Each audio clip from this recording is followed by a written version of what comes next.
in my case, even though I run a small organization, I think it gave me an opportunity to got to know my people well through the interactions I was having with them. And earlier, before COVID happened, I was in a different mindset where I thought I was the boss and I wanted everybody to do it my way.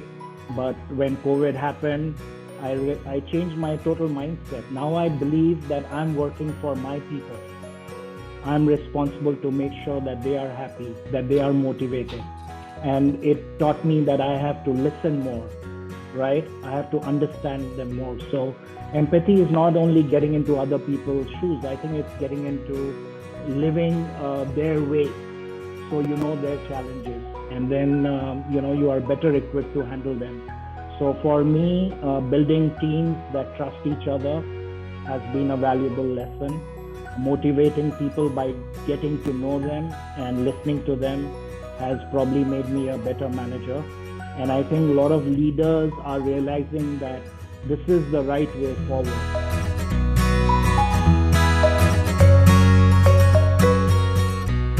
You reminded me, Rajeev, of a conversation I had with one of the CEOs I coach when I leaned in at the camera because he was really freaking out about he needs everybody back in the office. Everyone's got to get back in. And there was that knee jerk to just have things go back to the way they were. And I believe it was Sophie that said this initially, which is the ability to adapt and to see the positives and the way that you can kind of go from this is really critical. I think what I did say to him this is May, or April even last year, he said, everyone needs to be back in the office by May. And I leaned into the camera and I said, it's over. It's not happening. And I think that's the point I'll mention before I kick it over to Arnaud. I think that the resistance to change, hopefully, for most of us, has been overcome. Embracing new ways of thinking, new ways of connecting, you all talked about this, Dina mentioned this as well, is a wonderful opportunity. And I think the thrive for me personally and for those that I work with and for hopefully all of you is to look at new ways of working, a shift in communication and understanding. And also I think the point Sophie made was it needed to happen anyway.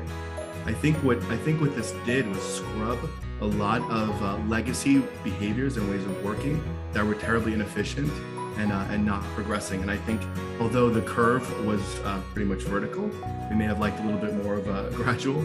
I think it's given us an opportunity to really embrace new ways of being. Last year, something was at stake again for me and for the world. Something was at stake financially. I was losing everything once again, my whole event business. But something was at stake mentally. Once again, I had to go outside of my zone of comfort. And you know what? I love it.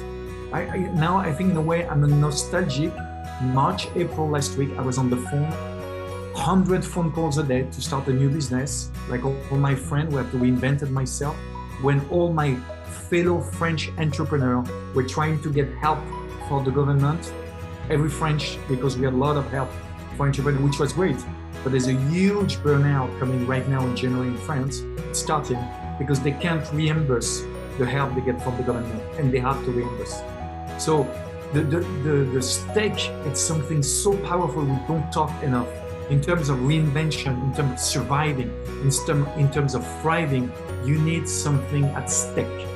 What I've seen from just what I heard your talk is what happened during COVID and what needs to happen in order to thrive. It's an acceleration of purpose. That's what happened.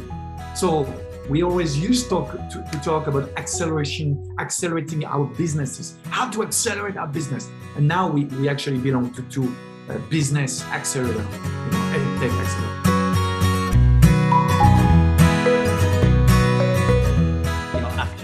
Everything we've all gone through, a lot of us have found a way to make it through or are going through it right now.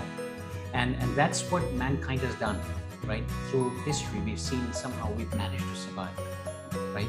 But in the process of survival, we've had to do a lot of, internal work, a lot of internalizing. So I think, Sharad, if it's okay with you, as we talk about some of the findings of the poll, we also start to address the issue of surviving real quick, humanizing that topic, right, real quick, and exploring the fact that in order for us to survive, There's so many different steps we've taken. Some of us, we share some of our experiences. I'm sure we'd love to hear from the audience as well.